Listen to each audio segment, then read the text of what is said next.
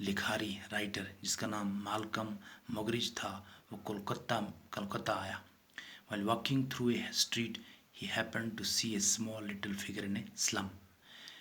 جب وہ کولکتہ کی ایک گلی سے گزر رہا تھا تو اس کی نظر ایک چھوٹی سی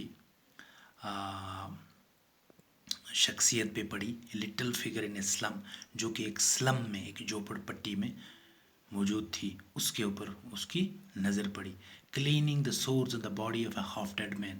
تو یہ لٹل فگر جو کہ آبویسلی مدر ٹھیریسا تھی، یہ کیا کر رہی تھی؟ یہ ایک ہاف ڈیڈ آدمی تھا، یعنی ادمرا ہوا آدمی تھا، جس کے جسم پہ چھالے پڑے ہوئے تھے، پھوڑے پڑے ہوئے تھے. ان جسم کی زخموں کو یہ صاف کر رہی تھیں without the slightest trace of disgust at the stench. اور ان کے ماتھے پر، ان کے چہرے پہ بالکل نفرت کی نفرت کا کوئی نشان نہیں دیکھا گیا.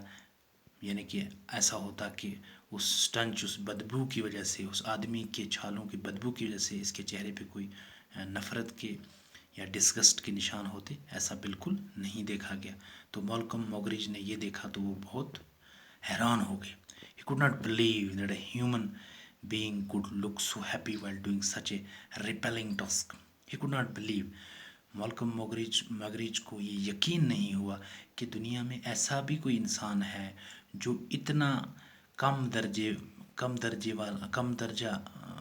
والا سمجھا جانے والا کام، اتنا ریپیلنگ ٹاسک، یعنی وہ کام جس سے عام انسان دور بھاگتے ہیں، نفرت کرتے ہیں، اس طرح والا کام اتنی خوش اسلوبی کے ساتھ اور اتنی کھندہ پیشانی کے ساتھ کوئی انسان کرنے والا بھی اس دنیا میں موجود ہے.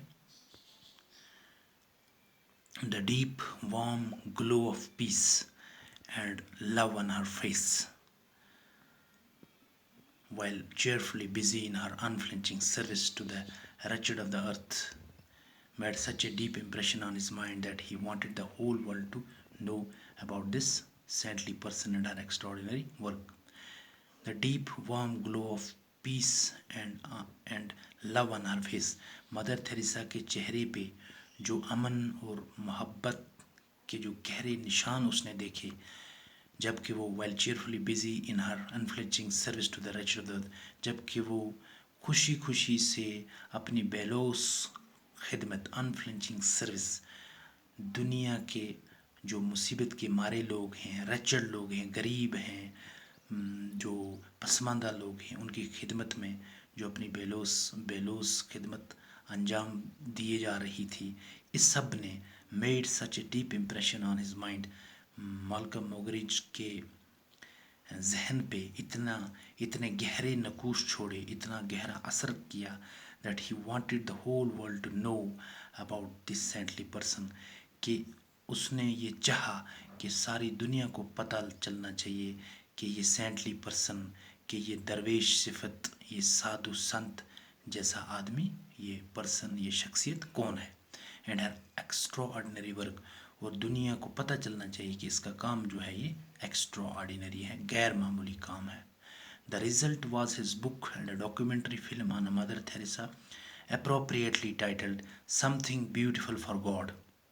تو اس کا نتیجہ یہ ہوا کہ اس نے ایک کتاب لکھی اور ایک ڈاکیومنٹری فلم بنائی مدر تھیریسا کی زندگی پہ، جس کا نام اپروپریٹلی ٹائٹل، یعنی جس کو ٹائٹل بالکل اپروپریٹلی دیا گیا، حق بجانے بھی یہ ٹائٹل ملا. ٹائٹل کیا تھا؟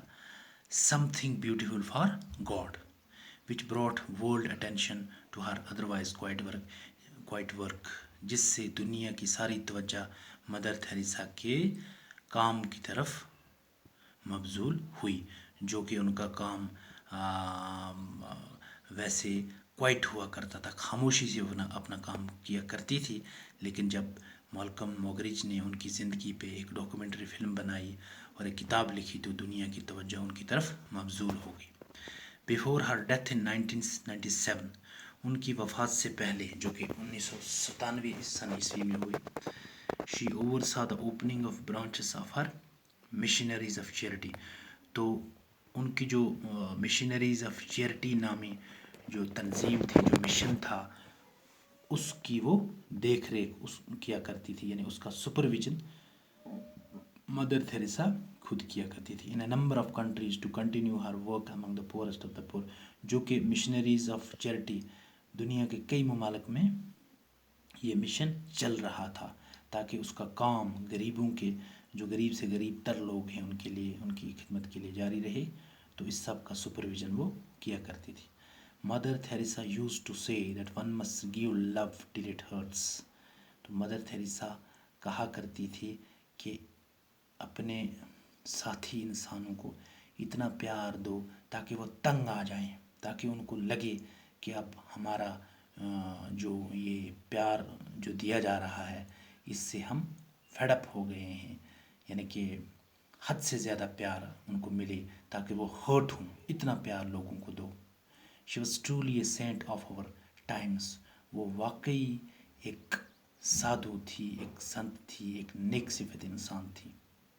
who brought comfort to the destitute، جو کہ ڈیسٹیچیوٹ، دنیا کے جو محروم لوگ تھے، جو دنیا کے جو مظلوم لوگ تھے، غریب لوگ تھے، نادار لوگ تھے، ان کے لیے آرام کا باعث بنی. gave care to those who had no one to care for them، اور ان لوگوں کی دیکھ ریکھ اس نے کی جن کی دیکھ ریکھ کرنے کے لیے کوئی نہیں تھا. and made the most insignificant and unwanted human feel that God through the agency of Mother Teresa remembered them. اور دنیا کے وہ انسان جن کو اپنا آپ انسگنیفیکنٹ لگتا تھا، بالکل فضول لگتا تھا، غیر ضروری لگتا تھا، اور انوانٹیڈ لگتا تھا، انچاہا لگتا تھا، ان کو بھی اس نے یہ احساس دلایا کہ دیٹ گاڈ، کہ خدا through the agency of mother Theresa remembered them، کہ مدر تھیریسا جیسی شخصیت کے ذریعے خدا ان لوگوں کو بھی یاد کرتا ہے. سو دس از all that we had in this lesson that we put forth before you, dear students, in the form of 3 video lectures. And in the next lecture, inshallah, we shall be doing the exercises. Till then, Khuda Hafiz. Assalamu alaikum.